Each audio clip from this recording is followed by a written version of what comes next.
अस्सलाम वालेकुम दोस्तों, मेरा नाम उमैर अदिल है और मैं सीरीज़ की 8वीं वीडियो के साथ हाज़िर हूँ। पिछली वीडियो में हमने देखा था कि हम मैट्रिक्स को किस तरह बनाते हैं डार्ट के अंदर। इस वीडियो में हम देखेंगे कि हम कंडीशंस को किस तरह बना सकते हैं।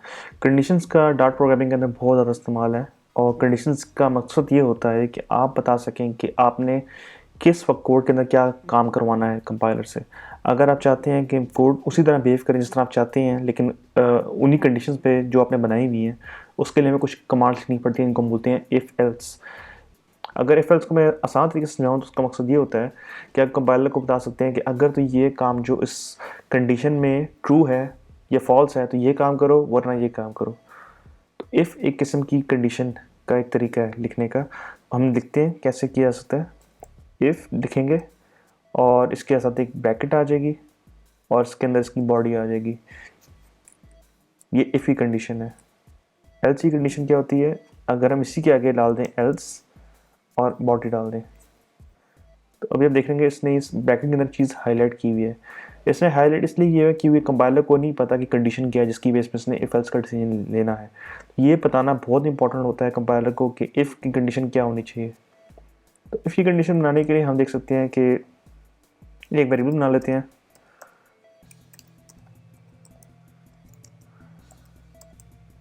मैंने एक वैल्यू बनाई है वेरिएबल की, वेरिएबल मैंने इसकी वैल्यू ट्रू डाल दी है। अब मैं इस वेरिएबल को यहाँ पे डिक्लेयर करता हूँ और मैं लिखता हूँ कि अगर ये वेरिएबल मेरा ट्रू है, इक्वल टू, आपको याद होगा मैंने पिछली वीडियो में दिखाया था, अगर ये वैल्यू ट्रू की इक्वल है तो ये प्रिंट करे।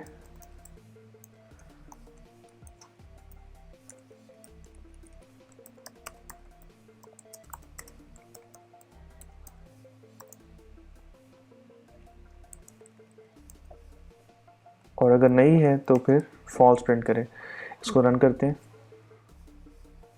आपने देखा कि कंडीशन ट्रू थी तो उसने ट्रू प्रिंट कर दिया। और ये कंडीशन मैंने बहुत सिंपल सी बनाई हुई है। अगर आप कोई मैथमेटिक्स का डिसीजन लेना चाहें जैसे कि वैल्यू के ऊपर, तो हम वो भी कर सकते हैं। देखते हैं किस तरह किया जा सकता है। अगर मैं यहाँ पे लिखूँ कि or my result is equal to 2 + 5, अब इसका रिजल्ट क्या होना चाहिए? 7 होना चाहिए। अब मैं इसके कंडीशन लगाता हूँ, if my result is greater than 5, तो प्रिंट करते वैल्यू इज ग्रेटर। और साथ ही मैं इसका रिजल्ट भी प्रिंट कर देता हूँ ताकि हमें पता चल जाए हमने रिजल्ट क्या कैलकुलेट किया हुआ है। और अगर ऐसा नहीं है तो वो बता दें वैल्यू इज स्मॉलर। रन करते हैं, वैल्यू इज ग्रेटर, क्योंकि मेरी कंडीशन थी कि अगर 5 से बड़ी है तो या नहीं। अच्छा, अभी तक हमने जो जितनी भी कंडीशंस देखी हैं ये सिंपल कंडीशंस हैं। एक ही तरह के ब्लॉक में काम की जा रही हैं। अगर हम देखना चाहते हैं कि हमारा रिजल्ट क्या मल्टीपल कंडीशंस में अप्लाई होता है तो हम वो भी कर सकते हैं। इसी स्टेटमेंट को अगर मैं एक्सटेंड करूं, अगर मैं देखना चाहता हूं कि मेरी वैल्यू क्या 2 से ग्रेटर है तो मैं वो कंडीशन बना सकता हूं। लेट्स सी वो किस तरह किया जा सकता है। माई result if greater than 2, value is greater than 2। और इसी को कॉपी करूंगा मैं इफ़ को और दोबारा पेस्ट कर दूंगा। बेसिकली हम इफ़ के बाद एक और इफ़ लगा रहे हैं और उसके साथ सॉरी एक और एल्स लगा देंगे।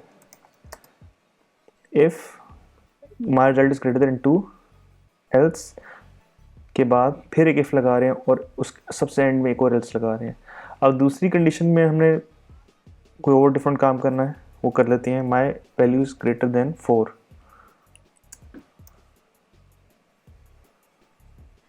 और इसको एक और कंडीशन बना लेते हैं।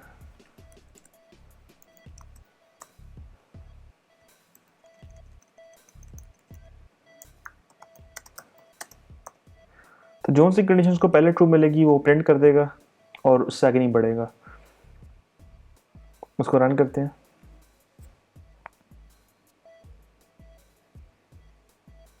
पहली कंडीशन ट्रू थी इसलिए वो उसी कंडीशन पे आया और वहीं से आगे नहीं बढ़ा। अगर हम इस कंडीशन को कहते हैं my value is greater than 7 और हमें पता है कि वैल्यू ग्रेटर 7 नहीं है, तो ये इस ब्लॉक में नहीं आएगा। अगर मैं इसको रन करूँगा तो ये 4 में आके फिर ट्रू दे देगा, क्योंकि ऑफ कोर्स वैल्यू 4 से भी बड़ी है। तो हम ये करते हैं कि इस एल्स को निकाल लेते हैं और देखते हैं कि इक्वल पे वो फॉल करेगा कि नहीं। Let's see, value is equal to 7। अब उसने पहली कंडीशन देखी, उसको पता चला कि 7 से वैल्यू बड़ी नहीं है, तो उसने उसको स्किप कर दिया। उसके बाद उसने देखा वैल्यू 7 की इक्वल थी, उसने उस लाइन को प्रिंट कर दिया। तो ये बेसिकली इफ एल्स का कमाल है कि आप एक ही कंडीशन के ऊपर मल्टीपल इफ एल्स लगा के अपनी स्टेटमेंट को चेक कर सकते हैं। अगर इन दोनों में से कोई भी कंडीशन ट्रू ना होती तो सबसे एंड वाला जो एल्स था वही प्रिंट होता। जिस तरह हमने देखा कि इफ एल्स के अंदर मल्टीपल कंडीशंस लगा सकते हैं, उस तरह की एक और कमांड डार्ट ने हमें दी, उसको हम बोलते हैं स्विच स्टेटमेंट। स्विच स्टेटमेंट का फ़ायदा ये है कि अगर हमें पता हो कि हमारी कंडीशंस डायनेमिक नहीं है, यानी कि कंडीशन फिक्स है, या अगर मैं एग्जांपल दूँ एक वीक में 7 डेज़ होते हैं, हमें पता है कि हमारी वैल्यू इन 7 डेज़ के अंदर ही लाया करेगी, तो हम स्विच स्टेटमेंट यूज़ कर सकते हैं। हमें पता होगा कि हमारी वैल्यू इन सब कंडीशन से बाहर नहीं होगी। तो इसका फ़ायदा ये होता है कि हमारा कोड काफ़ी सिंप्लीफाई हो जाता है। अगर हम इफ एल्स यूज़ करते हैं उस कंडीशन के अंदर हमारा कोड काफ़ी बड़ा हो जाता है, तो स्विच स्टेटमेंट हमारे लिए आसानी पैदा करती है। तो मैं इस कोड को बना के दिखाता हूँ कि कैसे किया जा सकता है। कोई भी काम करने से पहले हमें कंडीशन देनी पड़ती है। स्विच स्टेटमेंट के अंदर भी हमें कंडीशन देनी पड़ेगी कि ताकि वो कंपाइलर डिसीजन ले सके कि उसने वैल्यू किस एरिया में फॉल करवानी है, किस ब्लॉक में फॉल करवानी है। तो देखते हैं।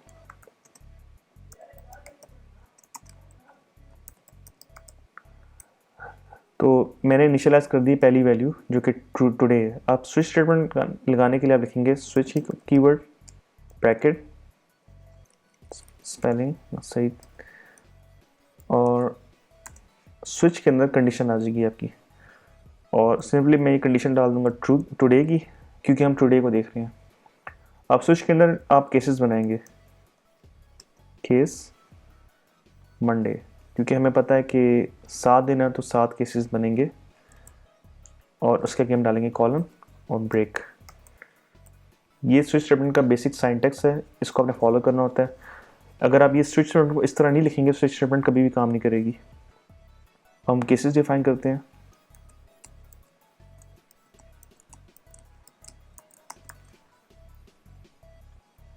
इनको थोड़ा अरेंज कर लेते हैं। मंडे और फिर Tuesday, Thursday, day, Friday, Saturday, Sunday. और ये आखिरी कंडीशन की हमें ज़रूरत नहीं है, इसकी जगह हम डाल देंगे डिफ़ॉल्ट। डिफ़ॉल्ट का मतलब ये है कि अगर इन सब में से कोई भी कंडीशन ट्रू ना हो तो वो डिफ़ॉल्ट में आए और जो वहाँ पे लिखा है वो काम कर दे। तो हम क्या करेंगे, हम प्रिंट स्टेटमेंट लगाएंगे सबके अंदर और लिख देंगे कि आज का दिन कंपाइलर ने डिटेक्ट किए कि ये है, क्योंकि हमने उसको पहले बता दिया कि आज मंडे है। तो अगर वो मंडे को डिटेक्ट करेगा तो उसको प्रिंट कर देना चाहिए टुडे इज़ मंडे। इसको हम रिपीट कर देते हैं हर ब्लॉक के अंदर।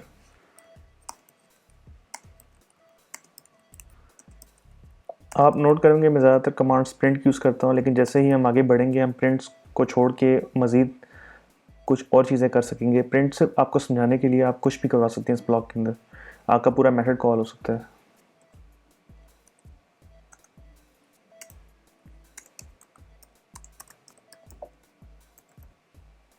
इसी को कॉपी कर लेता हूँ।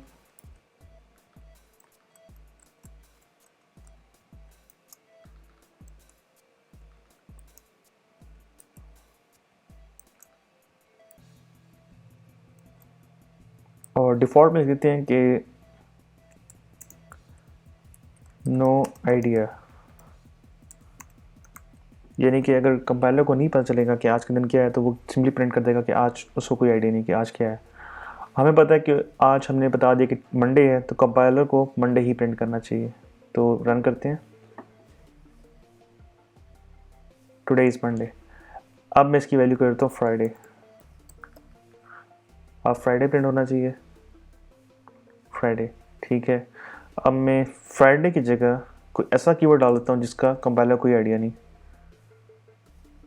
और जनवरी लिख देता हूँ।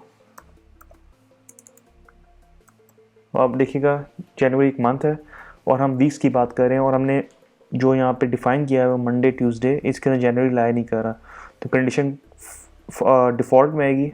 देखते हैं, बिल्कुल वैसा ही हुआ, कंडीशन डिफ़ॉल्ट में ही उसने बोल दिया नो आइडिया। जो आप यहाँ पे वैल्यू प्रोवाइड करेंगे उनको इन सब वैल्यू के साथ मैच करना चाहिए। अगर आपने एम कैपिटल लिखा है तो उसका एम भी कैपिटल होना चाहिए। केस सेंसिटिव बोलते हैं इस चीज़ को, केस सेंसिटिविटी बहुत इंपॉर्टेंट है। अगर आप मंडे का एम स्मॉल कर देंगे तो ये कंडीशन कभी ट्रू नहीं होगी, वो तब भी नो आइडिया पे आएगा। तो इस चीज़ की आप प्रैक्टिस करें और आप इस चीज़ को मज़ीद एक्सप्लोर कर सकते हैं कुछ इंटीजर वैल्यू के साथ। आप यहाँ पे इंटीजर वैल्यू डाल सकते हैं, आप 0 से लेकर 7 तक डाल सकते हैं, तब भी वो सेम कंडीशन परफॉर्म करेगा। इसकी आप प्रैक्टिस करें। मैं नेक्स्ट वीडियो के साथ फिर हाजिर हूँगा।